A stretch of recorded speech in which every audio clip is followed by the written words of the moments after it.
وہ تو ہے ہی مجسم ذکر، اور یہ ذریعہ ذکر میں سب سے اہم ہے۔ یہ عملی ذکر بھی ہو رہا ہے اور قولی بھی ہو رہا ہے۔ سورہ فاتحہ پڑھی آپ نے، قرآن شریف کی کچھ آیات پڑھی، پھر رکوع کیا۔ یہ رکوع جو ہے یہ آپ کا عملی ذکر ہے کہ آپ نے اپنے وجود سے اللہ کی عظمت کو تسلیم کیا۔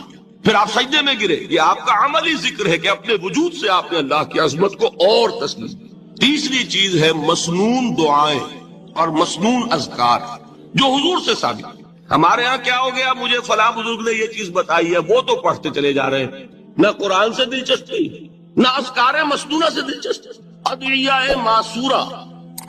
آپ غور کریں گے کہ زندگی کے ہر عمل کے لیے حضور کی دعا موجود ہے۔ صبح اٹھے دعا ہے، آنکھ کھلتے بیت الخلاء میں داخل ہونے لگے دعا ہے، نکلے دعا ہے، وضو کرنے بیٹھے دعا ہے، فارغ ہوئے دعا ہے، مسجد کے لیے گھر سے نکلے دعا ہے، مسجد میں داخل ہوئے دعا ہے، مسجد میں تو ہے ہی ذکر، نماز ہے، تلاوت ہے، باہر نکلے دعا ہے، گھر میں داخل ہونے لگے پھر دعا ہے، سواری پر سوار ہو رہے ہیں دعا ہے، اتر رہے ہیں دعا ہے، شیشہ دیکھ رہے ہیں دعا ہے، کپڑے پہن رہے ہیں دعا۔ زندگی کا کوئی عمل نہیں یہاں تک کہ جو تعلق زن و شو ہے، جس کو کہ خالص حیوانی بات سمجھا جائے گا، اس کے لیے بھی دعا ہے۔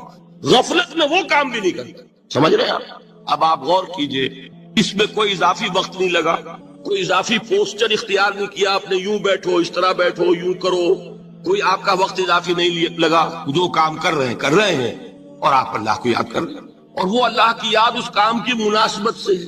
ان ادعیہ معصورہ سے دو تعلق جڑ گئے انسان کے۔ دعا کس سے کر رہے ہیں؟ اللہ سے، جڑا کہ نہیں؟ اور یہ الفاظ کس کے ہیں؟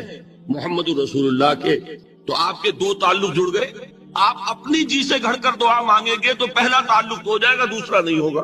بہتر سے بہتر دعا مانگ لیں آپ، لیکن حضور سے جو معصور اور مسنون الفاظ جب آپ زبان سے نکالتے ہیں تو آپ کا تعلق اللہ سے بھی ہوا بذریعہ دعا، اور وہ الفاظ چونکہ حضور کے ہیں صلی اللہ علیہ وسلم تو حضور کے ساتھ ہوا۔ یہ تیسرا درجہ ہے۔ چوتھے درجے میں مانتا ہوں کہ ایک ہوتی ہے خاص کسی شخص کے امراض کی تشخیص کرنے کے بعد تجویز۔ کوئی اگر طبیب ہے، ماہر طبیب روحانی، وہ آپ کو دیکھے گا تو اندازہ لگائے گا کہ آپ میں کیا کمی ہے، اس کے مطابق آپ کو ذکر بتائے گا۔ بھئی فلاں آیت کا مراقبہ کیا کرو۔ کسی میں بزدلی ہوتی ہے، کسی میں مال کی محبت زیادہ ہوتی ہے، کسی میں توکل کی کمی ہے، کسی میں شہرت کی خواہش ہے، نمایاں ہونے کا جذبہ ہے، کسی میں تکبر ہے۔ سب کا ایک سا برس تو نہیں ہوتا نا۔ تو یہ در حقیقت اندھے کی لاٹھی سے نہیں چلنے والی بات، یہ تو ماہر کا کام ہے کہ وہ تجویز کرے کہ تمہارے لیے خاص طور پر ذکر۔ در حقیقت ہمارے جو یہ سلسلے تھے سلوک کے، یہ بڑے ماہر ہوتے تھے، یہ لوگ بڑے ماہر اطباء تھے۔ یہ جو علم نفسیات ہے اس کے ہمارے صوفیاء سے بڑھ کر کبھی کوئی عالم گزرا ہی نہیں دنیا میں۔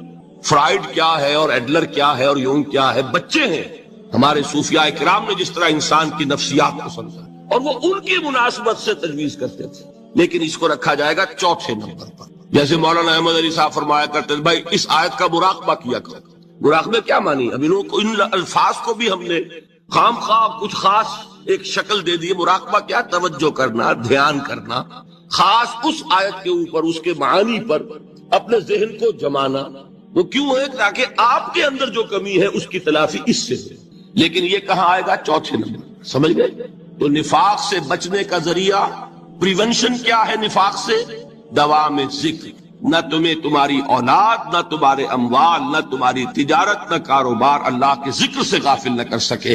پنجابی میں کہتے ہیں کہ ہتھ کارول اور دل یار ول۔ کام کر رہے ہیں آپ، لیکن یہ کہ دل اللہ کے ساتھ لگا ہوا، زبان تر ہے اللہ کی یاد سے۔ جو قرآن یاد ہے، گاڑی میں آپ بیٹھے جا رہے ہیں، 2 گھنٹے آپ کو کار میں لگانے ہیں، قرآن شریف پڑھتے جائیے، اس سے بڑا ذکر ہی کوئی نہیں۔ یہ ہے پریونشن۔ اب اگر مرض ہو جائے تو کیا؟ اس کے لیے 2 چیزیں ضروری ہیں۔